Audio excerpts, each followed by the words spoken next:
The Princess and the Pea.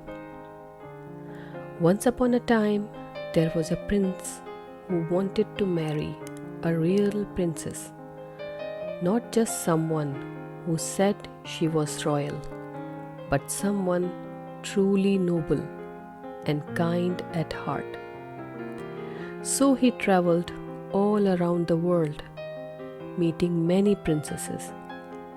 Some were too proud, others too dull, and some, well, he just wasn't sure if they were real princesses at all.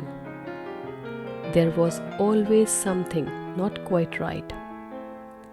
He returned home, disappointed and wondering if he would ever find the one. Then one dark and stormy night, there came a knock at the castle's door. The king opened it, and there stood a young woman, drenched from head to toe. Rain dripped from her hair, her cloak was muddy, and her shoes were soaked. "I am a princess," she said, shivering, "and have lost my way in the storm. May I stay the night?" The queen raised an eyebrow. "Well, we shall see if she is a real princess," she said quietly.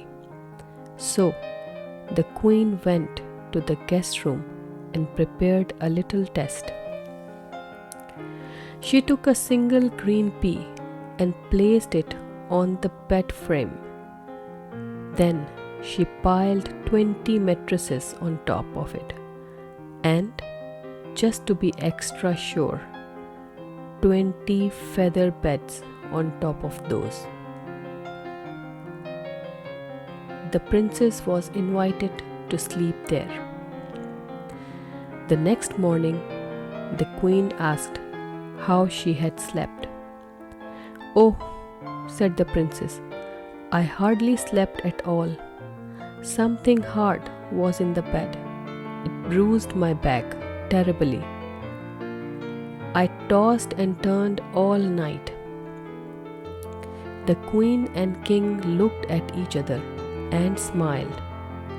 Only a real princess could be so sensitive as to feel a tiny pea through 40 layers of bedding.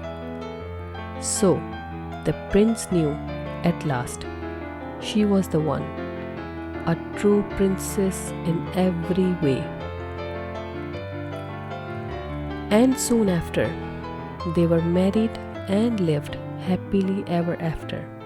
And as for the pea, it was placed in a glass case in the castle museum, where it can still be seen today, if you believe the story is true.